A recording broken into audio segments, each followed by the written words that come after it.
கர்த்தருடைய நாமம் மகிமைப்படுவதாக. இந்த புதிய நாளுக்காய் கர்த்தரை நன்றியோடு துதிக்கிறேன். இந்த புதிய நாளின் தியானத்துக்காய் எடுத்துக்கொண்ட வசனம் சங்கீதம் 123 2வது வசனம்.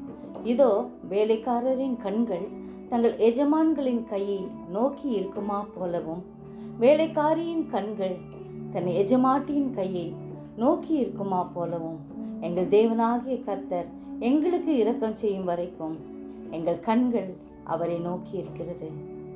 ஆம், வானத்தையும் பூமியையும் உண்டாக்கின ஆண்டவராகிய இயேசுவை ஒவ்வொரு நாளும் நாம் நோக்கி பார்ப்போம்.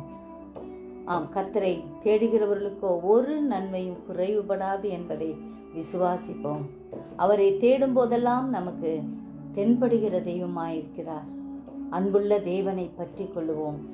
என் கண்கள் எப்பொழுதும் கர்த்தரை நோக்கி கொண்டிருக்கிறது, அவரே என் கால்களை வலைக்கு நீங்களாக்கி விடுவார் என்று சங்கீதம் 25:15 தாவீது ராஜா சொல்லுவது போல நாமும் ஒவ்வொரு நாளும் சொல்லுவோம். ஆண்டவரையே பற்றி கொள்ளுவோம். ஜெபிப்போமா? ஜீவிக்கிறதா நல்ல இயேசுவே, இந்த நேரத்திலும் எங்களை பூர்ணமாய் உங்களுடைய கருத்தில் ஒப்பு கொடுக்கிறோம். எங்கள் கண்கள் எப்பொழுதும் உண்மையே நோக்கி இருக்க கிருபைதாரும் ஐயா. வானத்தையும் பூமியும் உண்டாக்கின கர்த்தரிடத்திலிருந்து எங்களுக்கு ஒத்தாசை வருகிறபடியால் நன்றியோடு ஸ்தோத்திரிக்கிறோம். எங்கள் பாதம் கல்லில் இடராதபடி தாங்குகிற தேவன், நீரைகளை ஏந்தி சுமந்து தப்புவிக்கிறபடியால் நன்றியோடு ஸ்தோத்திரிக்கிறோம் அப்பா. நீரே ஆசீர்வதியும். எங்களுக்கு இரக்கம் செய்கிற தேவனாய் இருக்கிறபடியால் நன்றியோடு ஸ்தோத்திரிக்கிறோம். ஒவ்வொரு நாளும் எங்களை பாதுகாத்து கொள்ளும்.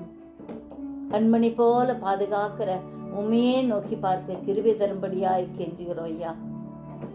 நீர் ஆசீர்வதியும், நீர் பாதுகாத்து கொள்ளும். ஒவ்வொருவரோடும் கூட இரும். இயேசுவின் மூலம் ஜெபங்கேளும் பிதாவே, ஆமென்.